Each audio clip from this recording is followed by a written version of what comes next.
sa buhay, sa kaligtasan din po. At pinagpapasalamat ko rin po ang spiritual life po na kahit may trabaho nga po ay hindi po napapabayaan. At pinagpapasalamat ko po yung pagkilos sa akin ng Panginoon tuwing linggo kahit pagod nga po nung nakaraang araw sa trabaho ay nakakapilit po na makaparito personal. At kasi nga po ay 6 na araw sa mundo, tas kukunin ko pa yung isang araw, ay nakakahiya po sa Panginoon. Kaya hanggat kaya nga po ng katawan ay nagpipilit po na makaparito.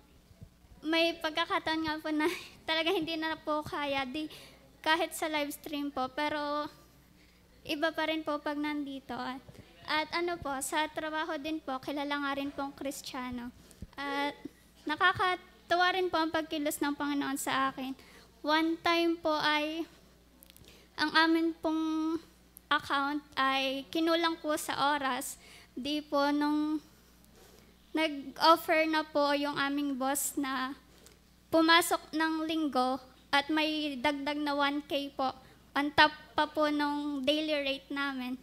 Ay malaking bagay po yung 1K kung iisipin, pero salamat po sa Panginoon na kahit isang thought po hindi pumasok sa akin na i-grab ko yon. Kasi ang araw po ng linggo ay sa Panginoon. Kinausap na nga rin po ako personal ng boss namin na yun po, ino-offer nga yung 1K.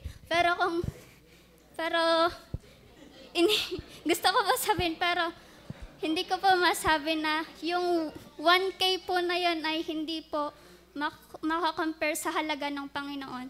So, ayun po. Tumanggi po talaga ako dun sa offer po na pumasok ng linggo. At ayun po, yung biyaya rin po na nakakuha po ng slot na ang Sunday po ay fixed na day off ko. Yan po talaga yung ipinalangin ko nung training ko pa lang po na ang linggo po ay talagang walang pasok. At salamat po sa Panginoon na nakuha ko po yon. At yun po, nandito nakakapanambahan palagi. At sa pagbibigay rin po, biyaya po na nakakapagtapat. Nakahiya po sa Panginoon na ako po ang pianist ng offering assistant po sa financial, tas hindi po ako magtatapat sa pagbibigay. Nakakahiya po sa Panginoon. Kaya salamat po na nakakapagtapat po kapag dumadating ang sahod ay hiwalay na po agad ang para sa Panginoon. Hindi po nagkukulang. Minsan po ay sinosobrahan ko pa po ang tithes. Iba pa po yung offering, yung iba pa pong allotments po ay talagang pinagtatapatan po.